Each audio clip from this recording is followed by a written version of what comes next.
Rayalaseema thermal power project fly ash వివాదం సచివాలయానికి చేరింది. ముఖ్యమంత్రి చంద్రబాబు పిలుపుతో జమ్మలమడుగు నియోజకవర్గ ఎమ్మెల్యే ఆదినారాయణ రెడ్డి, భూపేష్ రెడ్డి సచివాలయానికి వచ్చి సీఎంతో సమావేశమయ్యారు. జ్వరం వల్ల హాజరు కావడం లేదని జేసీ ప్రభాకర్ రెడ్డి సమాచారం ఇచ్చారు.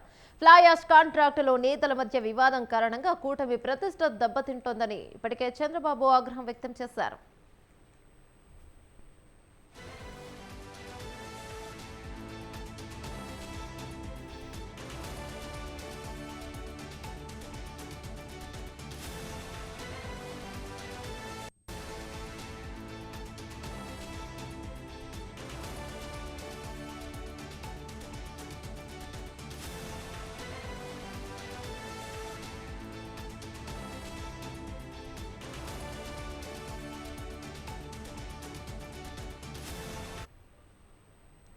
Rayalaseema thermal power project fly ash వివాదం సచివాలయానికి చేరింది. ముఖ్యమంత్రి చంద్రబాబు పిలుపుతో జమ్మలమడుగు నియోజకవర్గ ఎమ్మెల్యే ఆదినారాయణ రెడ్డి, భూపేష్ రెడ్డి సచివాలయానికి వచ్చి సీఎంతో సమావేశమయ్యారు. జ్వరం వల్ల హాజరు కావడం లేదని జేసీ ప్రభాకర్ రెడ్డి సమాచారం ఇచ్చారు.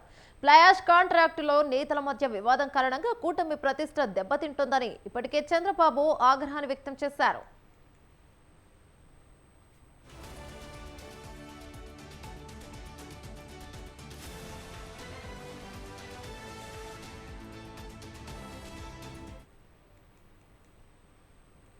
గత వైసీపీ ప్రభుత్వ హయాంలో బూడిదను అప్పటి జమ్మలమడుగు, తాడిపత్రి ఎమ్మెల్యేలు సుధీర్ రెడ్డి, పెద్దారెడ్డిలు సిమెంట్ పరిశ్రమలకు సరఫరా చేసేవారు. ఎన్డీఏ ప్రభుత్వం అధికారంలోకి వచ్చాక తాడిపత్రి పురపాలక సంఘం చైర్మన్ జేసీ ప్రభాకర్ రెడ్డి వర్గీయులు బూడిద తోలుకోవడం ప్రారంభించారు. ఇటీవల ఆదినారాయణ రెడ్డి వర్గీయులు అడ్డు చెప్పడంతో వివాదం ముదిరి పాకాన పడింది. ఆదినారాయణ రెడ్డి వర్గీయులు సరఫరా చేసే బూడిదను తాడిపత్రి పరిసరాల్లోని సిమెంట్ పరిశ్రమలకు సరఫరా కాకుండా ప్రభాకర్ రెడ్డి వర్గీయులు అడ్డుకున్నారు.